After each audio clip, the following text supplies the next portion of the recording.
Welcome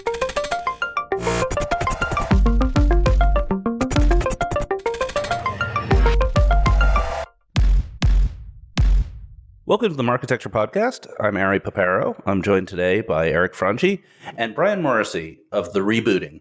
Brian's a longtime journalist in the ad tech space, and he recently started his new company, the Rebooting, which helps to build sustainable media companies. First, some housekeeping. So next week is Thanksgiving, so we won't have a pod next week. I encourage you to talk to your family about ad tech instead of listening to our pod. That's what I'll be doing. All right, let's welcome Brian. Brian, thanks for being here. I'm glad to be here, Ari. I think you should record a podcast next week, to be honest with you. You think I should do it at the table with my family, where I just explain things to them? Yeah, no, I think it would be good. Yeah. What ad tech questions do you get from? What's a clean room, how I should do SPO, what's data leakage and why should I care? The typical stuff you hear around your family table. I used to get the pop-up questions, and then I got the Criteo questions about, well, why is the shoe? Yeah. Or is my phone listening to me? I get that. That's the real. I was joking about my questions, but we have such a great reputation in this industry for tracking people, surveilling them, doing bad things. It's great. So what's the Rebooting, and how are you helping to build sustainable media companies? Yeah, I know. I mean, it's just the mission of it. Like, I think publications should have some kind of mission or reason for existing. I think that's where we're going, like in a lot of publishing, is there are a lot of, like, to me, zombie brands out there. They don't stand for anything. They're just, I call them eggplant. Like, to me, eggplant doesn't taste like anything. It's just, there's a reason you load it down with sauce and cheese, because it just like takes on the flavors around it. And all of us have been in the media ecosystem in various parts of it, right? So let's just assume that everyone believes that there should be, the media ecosystem should continue and like be a healthy ecosystem. I think if you're actually in favor of that, you're not focusing on Roundel and like retail media. Now, you're focused on that because there's money, that's fine. But like if you were to like actually have that you wanted to enable the creation of a sustainable and equitable and resilient media ecosystem, you would start with the sickest part, and it's publishing. So it's definitely not the best like financial decision, but that's where right. So you're doing this for the good of humanity and the good of publishing, not to create a business or to be profitable, right? No, because I think long term, like without the publishing, pull the publishing piece out. Tell me what the world looks like, and is it a better world or a worse world? Is like, I don't know, maybe it's walled gardens, it's e-commerce, and it's CTV. Okay, so people are getting their information. Did you see like Bin Laden is having a comeback on TikTok? Unfortunately, yes. I didn't see that one coming. That's the right point, Brian. Talk about a second look. Like, I definitely did not think that Bin Laden was getting a second look. Yeah, but it's the right point, Brian. Right? It's like if it's largely the walled gardens and the content that is uploaded by individuals and trained on algorithms, the way algorithms are trained, to enrage and drive attention. I think you're right. So, I mean, that's sort of my focus. And I think I'm increasingly focused on the buy side through that lens. Look, I've lived this in my life. It's been so meta because I've been a journalist for a lot of my career. I think I'm like post-journalism now. I'm trotting that out. I don't know what it means, but it sounds You're a founder now. You're a founder. Right? Everyone is post-journalism, it seems. Exactly, whether they want to be or not. No, but I mean, I think about, living it. Like, I mean, my first job in journalism went away after a year. The magazine closed. It's like, welcome to the profession and stuff like this. And it's fine. It's like what you choose to do. And I think journalism is still a great profession. I think it's got problems, like most professions, but it also has incredible challenges to the business models. And if you don't fix the business models and you don't align the incentives, you're going to have shitty outcomes. All right. So how do you do that? What are examples of sustainable media companies with sustainable models supporting them? Well, I mean, I think if you look at like some of the newer models that are being built, I always think about it as like a bad relationship, right? The last generation of digital publishing simply failed, right? And we can argue, we can have like some sort of Hague commission about like who's to blame or whatever, but it simply didn't work. Are you talking like BuzzFeed? Is that what the last generation was? BuzzFeed, it's like, it reminds me of like commercial real estate where the building is literally worth less than the land. Like, what is that saying?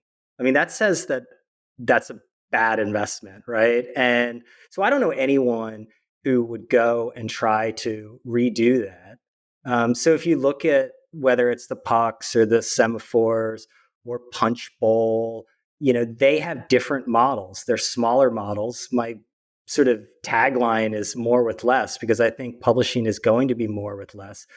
Publishing is going to operate and be competing not with other publishers, but in an information space with all kinds of different actors. And honestly, I think what like Marketecture is doing and the Rebooting is doing is in their own little ways more indicative of the future than a lot of the legacy publications out there, for sure. Well, thank you for that. You don't think when like Marketecture does like the Marketecture Summit, it will not be competitive to Digiday and to Ad Exchanger and all that? Of course it will. It's going to take business from. Do you think while we're on this, let's go on this subject. Should we call it the Marketecture Summit? Because I was really looking for alliteration. No, that's lame. Because like, anytime we did the summits at like Digiday, and it would have that stupid like mountain thing on there, even though it was in Key Biscayne. What should we call it? We were thinking Marketecture Meets, but then if you spell it MEATS, it sounds really weird. I like meats. Show us the meats. Show us the meats. We've got all the meats. We've got the privacy meats. But it doesn't matter. Like in reality, like you can curate an amazing room, right, that people want to be in. And that's a big part of the future of media. And I think it's going to advantage different types of entities.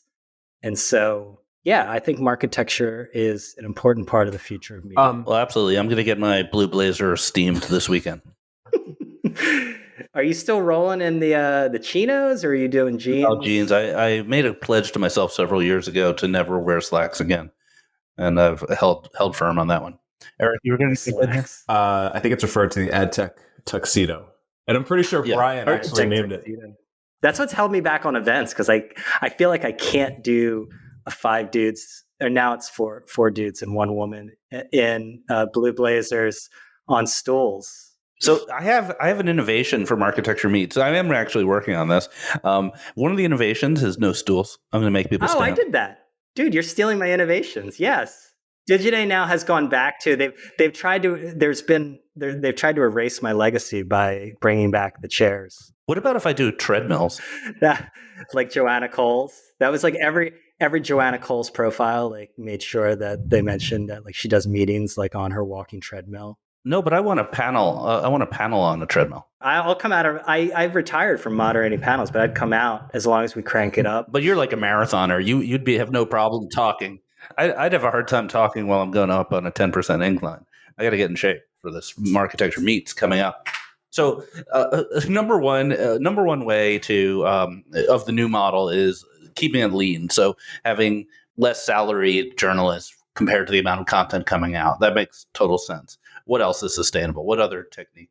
Well, I think it's fewer of the in-between. If you look inside of most publishing and media companies, the overwhelming number of people are not the people making the product, right? I mean, remember when like ad tech was supposed to like replace people? What? That didn't happen. They said programmatic was the opposite of manual. There's more people involved than ever. I mean, that's what gives me hope with AI stuff, because I'm like, programmatic was supposed to replace all these salespeople. Salespeople are not only still around, they're still making like a ton of money. If you ask me. There's so many startups right now whose pitch is we use AI to automate ad ops.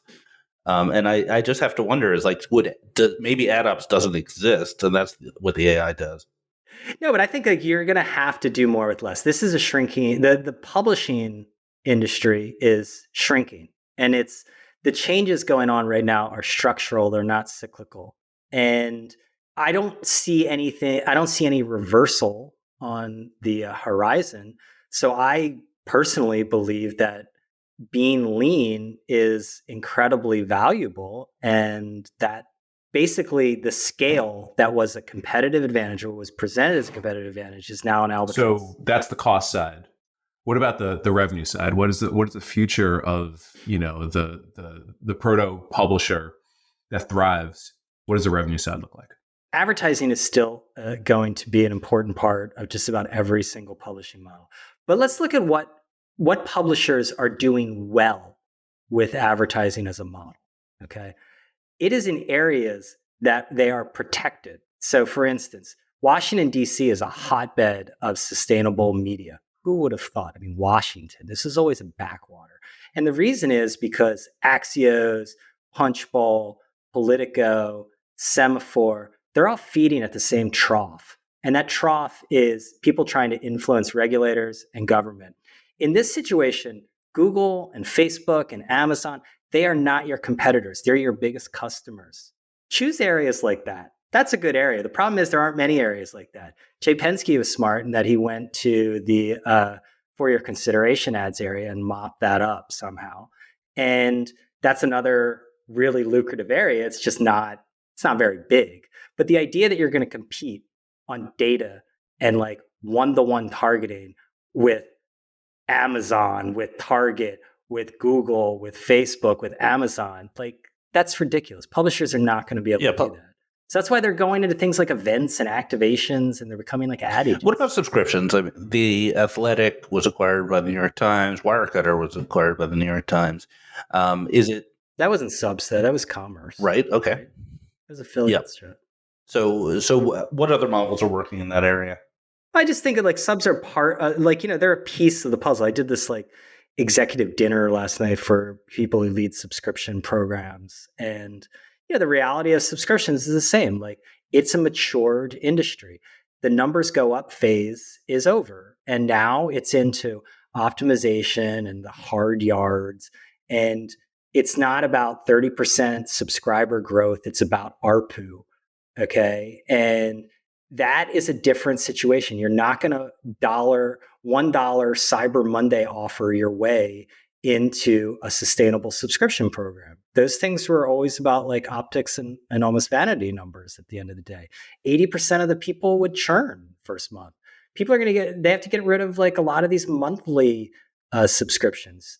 Publishers too often, by necessity, have been so short-term focused that I compare it to like, remember those old like Canon camera shows where they would have like $1 on a string? That's right. Like the first people walking down the street would go, that was been publishers basically. They saw like $1, they would always fall for it. They would go leaping. And then it would get yanked away. Yeah, that's definitely the best way to understand publishers. Whenever I talk to startups trying to sell to publishers, I say they'll just do anything for money. I mean, that's like anything for money. Yeah, incremental. They're suckers for an incremental. Let's talk about the less good side of things. Jezebel went out of business. Yeah, it's too bad. Yeah, what's your evaluation? Well, I don't think they fit some of the criteria you were saying for sustainable businesses. They had a bunch of reporters. They were advertising supported. They were not in a valuable niche. I don't think they fit for where they lived, right? Like, I mean, it does not make sense in a portfolio that is owned by a private equity firm and run by Jim Spanfowler. It just doesn't. Like, I mean, I've known Jim for a long time. He's got a playbook. Everyone's got a playbook. I think a lot of the playbooks in the past don't work anymore, but that playbook doesn't fit with a brand like Jezebel at all. I don't even know why they included it in the sale. Could Jezebel exist with like a defector model? Probably. How would that work? Walk us through that. What's a defector model? Well, like defector, I mean, it's very similar. Like, defector was a bunch of people from Deadspin who were included in the deal to Geo Media. They all went in revolt. They had like a worker revolt. They went off and started their own publication, worker owned. I encourage everyone to look at they do this annual report every year. They just released it yesterday. And it's great because it's like everyone in this industry, every time I ever ask about numbers or like, we can't disclose that. I'm like, yes, you can. Like, what are you talking about? Just because you don't want to, doesn't mean you can. Like that, you choosing to, but don't say you can't. Like there's no legal problem with you as a private company giving real numbers instead of bullshit numbers. But okay. But like, yeah, I mean, they're generating $4.5 million and it's a sustainable business. Are they building the next Condé Nast? I don't think so. No. But there's a lot of opportunities to create small scale and meaningful businesses. I just don't think it's just not going to be the big businesses that people had dreamed about creating. Yeah, and I think the Jezebel thing, I think it also connects to the question I wanted to ask around, Condé Nast, and it's about legacy brands. So Jezebel was hot during the heyday of like what you often refer to as like high metabolism, pounding out content, blogs, frequency, so on and so forth, under that whole umbrella. Is that a brand that's relevant these days versus something like The Defector or, in B2B, your thing that just spun up? And then you go down to things like Condé, which exists on the virtue of brand, and how relevant to a younger consumer base are these brands anymore? Yeah. So I'm like going to try to, this is very dangerous as a 50-year-old man to put myself in the shoes of like some young woman in her like early 20s. This never goes well. From everything I've seen, like Jezebel had like a real following, right? Like there's a lot of times, as we all know, when these digital brands particularly, when they go away, there's this gnashing of teeth. And like, I personally, I'm like, there's those celebrities who you like forget are alive. And you're like, oh, they're still alive? Like I didn't even know they were still alive when they did die. Like I was like, oh my God, like really? I thought they had already passed away. Same way with like digital brands, which by the way, they never like, most digital brands never die. They get sent off to what I call the SEO glue factory, which is the most pathetic. And like Gawker just got dug up from the dead again. I'm like, just let it go. This is parading this corpse around is bad. Nobody wants this. But back to the brand question. Oh, anyway, Jezebel. So I think Jezebel had like, from everything I could tell, they had a real brand, right? It just didn't work within the model of, how like a geo media makes money. That's why I think a lot of these roll-ups don't work, right? Like you need to go look at what Buzzfeed is doing. They are going down to the brand level. They gave up on like literally the entire premise, as far as I can tell, of the company. A lot of credit for giving up on that. And when your stock is that low, I guess you do those kind of things. But that tells me something. Now, on the Condé side, I would question whether a brand like Cosmopolitan, that meant as much to a 23-year-old woman when Helen Gurley Brown was running it, has that same tie. Most brands are existing on fumes at the end of the day. They're being created by totally different people that created the brand in a totally different environment. It doesn't mean that there's no value left in a lot of these brands, but unfortunately, a lot of them are, fortunately or unfortunately, I'm not going to make a value judgment. A lot of them are going to head off into like the harvesting phase of their existence. We see this with Forbes and with other brands where they're milked for the equity that really still exists in them. But is that equity the same as it was in their like heyday? No, of course not. The reality of a lot of these roll-ups, if you will, I think, some similar things are going on at Recurrent is the sum is not necessarily greater than the parts, right? In like an era that you can go to an advertiser and be like, you can just transact with us across all these different brands. Like the juice is not worth the squeeze. Like you're creating a lot of the premise based on this has just simply not been realized in the market. I give them credit for sort of tacking back at the end of the day to, okay, these individual brands are what is most important and they sort of need different strategies. So that makes sense to me. I'm not sure that the other strategy, at least by the results in the market, ever made sense or they didn't execute. Either way, it didn't work. Yeah. Is the ultimate sustainable model for media just to be owned by a billionaire? I don't know many billionaires, but... Really? You don't know any? I know... Work your address book. I'm sure you know a billionaire. I think somewhere. I said somewhere, it's like, I think I could probably send out a bunch of emails and get like connected to like one billionaire, maybe. One of those low-end billionaires, like the single digits. Yeah, no, like a barely. Like someone who just like opened a second-tier fast food chain. Yeah, exactly. Because the billionaires are like the people you don't expect to be billionaires. Well, anyway, so are you worried that like some venture capital firm that hates media will create a new publication to compete with you and like great. try to become journalists? Awesome.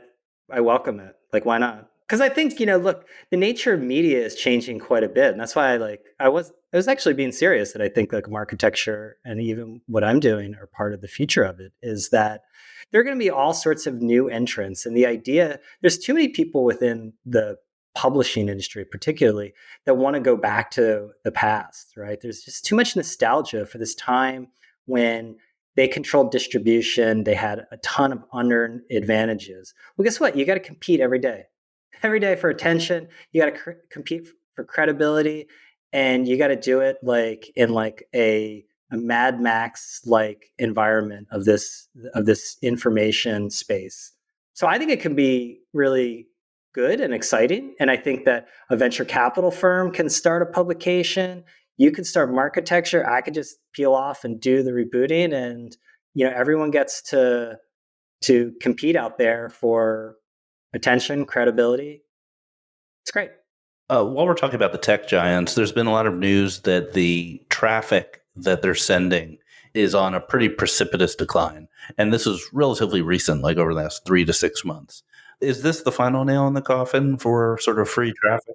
Well, search is the final nail in the coffin, right? Like, I mean, forget about the social traffic. That was always kind of bullshit, right? Like, it was hard to monetize, and it was so fleeting. Like, it was the lowest quality stuff.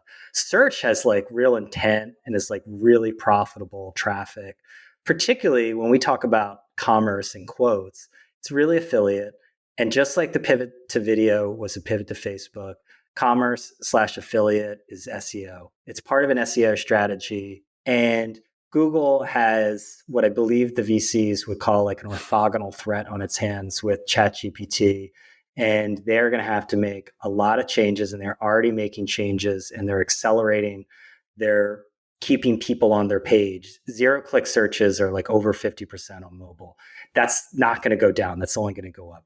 I've never heard a case that publishers are going to get more traffic from search going forward than they do now. Like, is there a case? No, I don't believe so. Did you see that email from Barry Diller that was floating around? Oh, yeah. Yeah. I love that. We should link to it in the show notes. All right, did you see it? Yeah, I saw it. No one's reading our show notes, so our alleged linking in the show notes has been sort of a farce on our listeners for quite some time. Never do it. I did it like the first 2 or 3 podcasts. I keep saying it's going to be in the show notes. I know. Yeah. The way to see the show notes is to give it 5 stars, and then the show notes will pop up in a separate window. Eric, tell us about the Barry Diller. It was, and I'm paraphrasing. I saw it once this week, but it's an email that Barry Diller wrote to Google, basically saying how I've been with you since the beginning, both personally and as IAC. My brands, including the travel brands, have spent hundreds of millions of dollars annually. We spend more every year, and we are getting far less on a percentage basis with our search results because we're being pushed down because of ads and because of Google properties. And it was a real appeal to them, just saying like, look, I'm spending more and more, I'm getting less and less. Like, what's going on here? It was very well written. It's making its way. I think everybody can find it since there's no show notes. Yeah.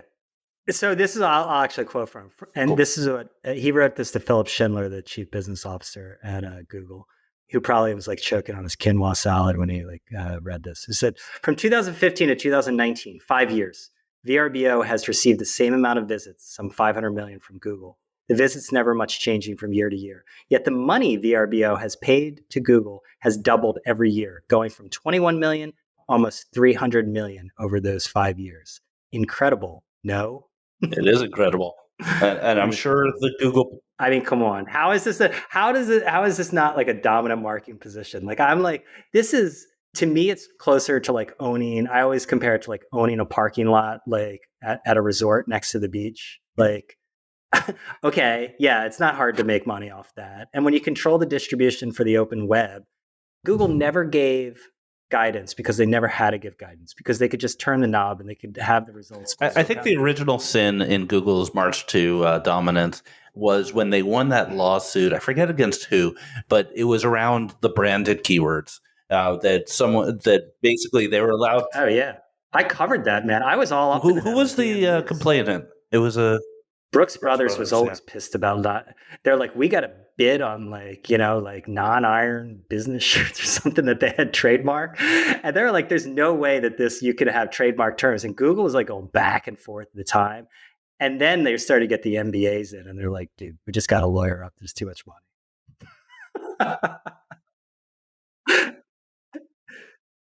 It's a protection racket. Give me a break. Is that advertising, by the way? Is that advertising?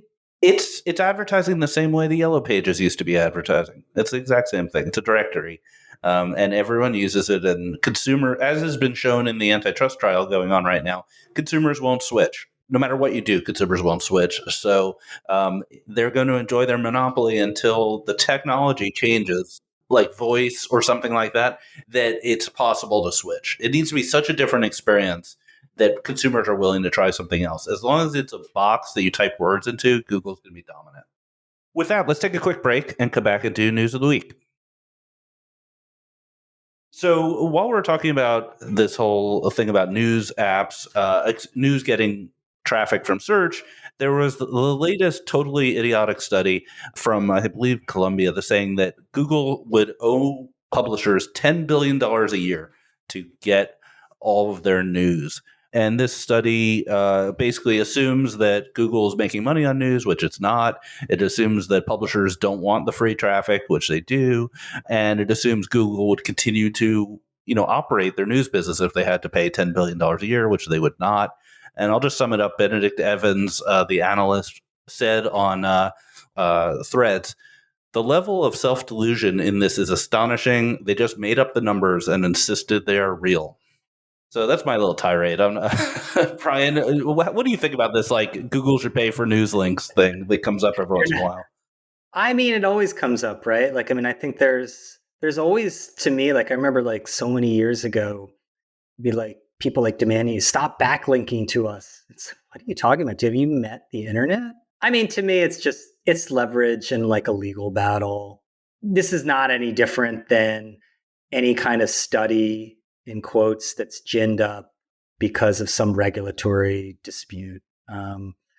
As we all know, like, many times the arguments are set and then the sort of evidence is step two. Yeah.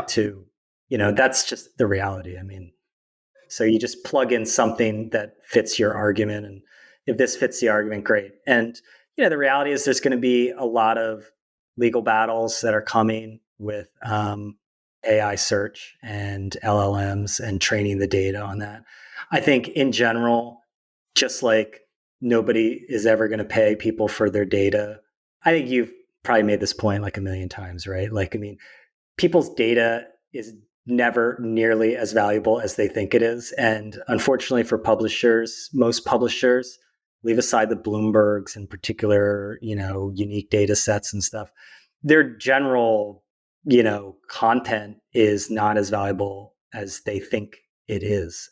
I got passed along some conversation that someone was having with one of these big tech platforms that basically was offering them like a few $100,000 to license like all of their content. Yeah, and we actually have evidence on this point. We have a natural test on this because in Canada they passed a law requiring payments for news, and the platforms just removed their news.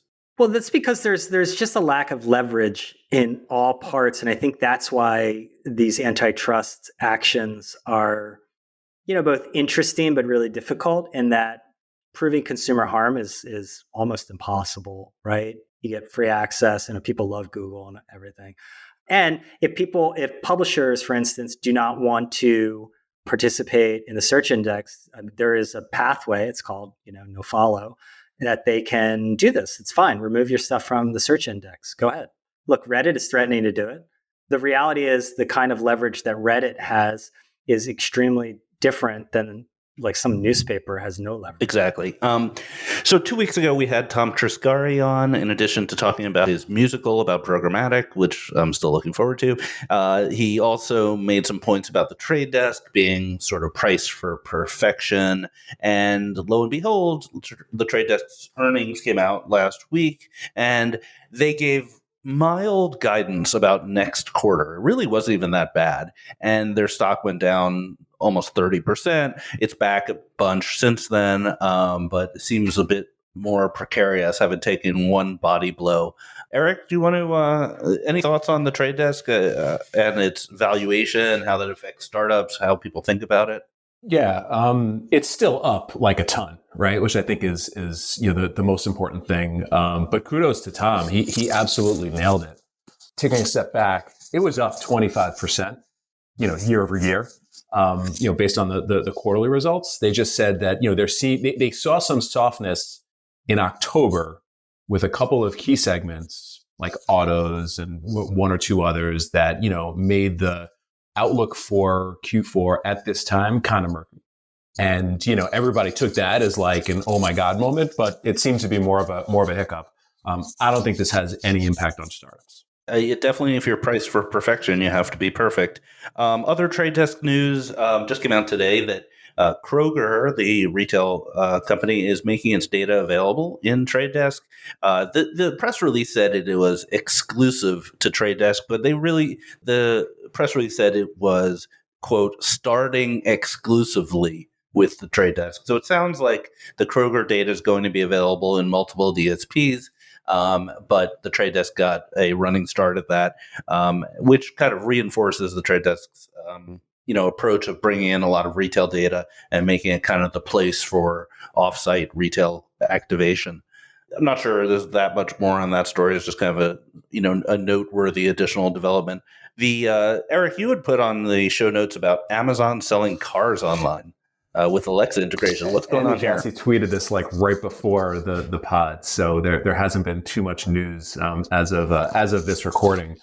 Basically, they announced that they're going to be selling cars on Amazon, much the same that I think you'd expect with the Tesla experience. So with Tesla, you don't walk into a Tesla dealership because there are no dealers. Tesla just owns the whole channel, and it's a store. And you can either go into the store and buy a car, no negotiation, just configure it. Or you can go online and buy your car, no negotiation. It's wild when you do it for the first time. But it's amazing because you don't have to deal with any car dealers. Amazon should absolutely have the same experience. It sounds like that they're starting with Hyundai. The interesting thing that I caught, and again, it was a tweet and a link to a press release, is that they're working with Hyundai with some Alexa integrations. Like much the same as you might expect with having like Apple CarPlay and you have access to Siri and a couple of apps. Sounds like they're creating some consumer functionality with Alexa. And I think that, sort of why is this relevant to ad tech? I think today it's not relevant to ad tech, but tomorrow, right? If the future of, some type of navigation, both in terms of like finding places to go and things to eat and places to shop, is voice while you're in the car, is entertainment while you're in the car, with Amazon and their assets, probably something interesting there if you're, sort of like have an eye on the future. I'll be interested to see if car companies just give up on trying to pretend that they're tech companies. Like they can't do it. Like anyone has seen, like who uses the navigation system in these cars? Like they should. That's why this is great. And that's why like they need other there've been stories right? going around that the tech companies are sort of flexing their muscles in the negotiation with the car companies, and they want their operating systems to control more and more of the car, things like windows and air conditioning and stuff like that. And the car companies are really pushing back on that. So there's kind of this undercurrent battle going on about control within the cars. And I think a lot of these car companies feel like they may be on the wrong side of a very long transition, especially when compared to Tesla. Man, they're the new publishers. I mean, that's why Tesla's stock is so high, right? I mean, they're going to have to capitulate to Tesla. They're going to have to use their network. They're going to have to use their software. Have you seen the thing from, I think it was the Ford CEO, like they pit their suppliers against each other. And that's just the way they've always done things. And they can't develop software that way. Things don't even talk to each other. And that's one of the underlying problems of car automation, is that all of their components are sourced to lowest cost. So the physical interface that goes from the car's its brain to the windows may be different depending on the region of the world that the car is made in, which makes it very difficult. I mean, my brother's in the semiconductor industry, and he was like telling me the car companies are hopeless. Like the reason like the chip shortage is just like they think this is like just the same thing as their industrial supply chain process, and they run the same playbook basically, and they have one system and it just does not work. There was actually a report just today. I may be misquoting it, but I think JP Morgan estimated that Tesla's already making billions of dollars in profit by the upgrade to the self-driving technology that it offers Tesla drivers. So that's an add-on. You don't get it for free with the Tesla. You have to pay. Oh, yeah. And they estimate it could be a $45 billion line item for Tesla on an annual basis. Well, how much of Tesla, they can upgrade everything, right? Like Tesla Plus is coming, obviously. It's priced into the stuff. They just haven't turned it on yet, right? The ability to increase the amount of money you make from a car purchaser over time is so radically different from anything that normal car companies do. Maybe there's some like OnStar or things like that, but this is just such a big paradigm change to turn the car into software. Software updates in a car is wild. You walk in the morning and you've got software updates and they're cool, like it's your computer or your phone. It is wild. Until it crashes, metaphorically or physically. Are you guys both Tesla people? I'm not. I have a Tesla. Eric is.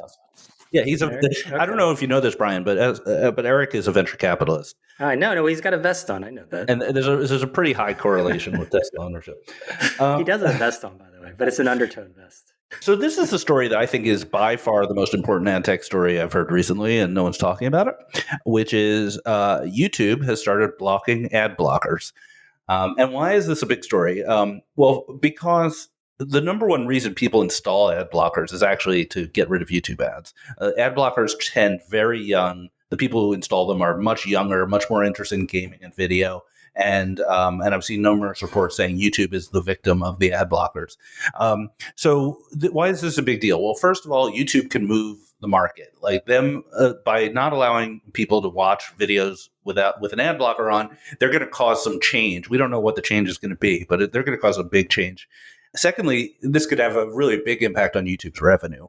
I think we'll see this in the financial reports in the coming quarters. Brian, what's your point of view on ad blockers? What do you tell your kind of publishers? Yeah, I think that's very astute that people sort of sometimes gloss over. Is remember the big ad blocking scourge? Yeah. It was like 3 years ago. We whipped it up a little bit at Digiday. I was one of those stories where I was telling people, I'm like, we'd have ones where I would say too many stories rather than too few. But it was never about display ads or any of that stuff. It was usually about pre-roll. That's what people really want to skip. And yeah, it'll benefit publishers, because publishers, that's the whole tough part about publishing, is it's downstream of so much stuff that is out of their control.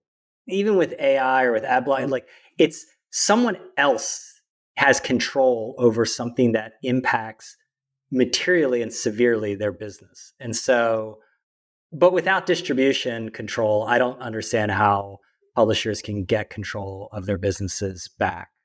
But anyway, I think this could be like a positive downstream impact in that they're just publishers, again, are collateral damage to people trying to avoid, for the most part, because a lot of publisher websites are atrocious. Take a guess without Googling, what percentage of worldwide internet users use an ad blocker in 2023? Worldwide? I'm going with 10. 40%. 20. 40? That seems really too high.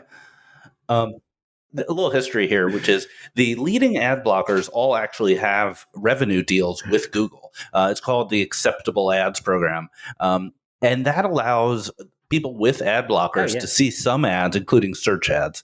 And so it's very important, obviously, for Google to show the search ads. So this friend of mine who remained anonymous, his theory was that this is actually a really bad idea by YouTube, that you're effectively radicalizing the consumers and they're going to uninstall their mainstream ad blockers and install the real dirty, internet undergrowth ad blockers that don't do acceptable ads, and they're going to lose money on it. Yeah, the acceptable ads thing is hilarious, because to me, there's only a few really iron clad business models of the internet, and the protection racket, again, It always comes through. Like, what is this other than a protection? It is. This should be one of your advice, one of your pieces of advice for sustainable media companies. Yeah. Create a protection racket. A protection racket. Just walk around the neighborhood with a lead pipe and be like, I'd really hate instead of sponsored content, do anti-sponsored content. Like, we won't write a hit piece on you if you pay us $100 a week in an envelope every Friday. All right. It's sustainable journalism. Otherwise, the hit pieces are coming. But you got to have it recurring. So like, if you stop your, like, you know, whatever we call this subscription, then the hit pieces start coming. And each month that you keep, you know, off the subscription. Yeah, it's blackmail basically. What? Come on. Yeah, I'm just saying. Okay, yeah. I think we've run out of rope here. I think we've run out of rope in this conversation. So what should people do? They should go to the Rebooting and sign up for your newsletter to start. Is that a good place to start? Sure. That's a good one. Yeah. All right. Well, Eric Franchi, Brian Morrissey, thank you both for being here. Thanks. Thank you for subscribing to Marketecture. New interviews are added every week at marketecture.tv and your favorite podcasting app.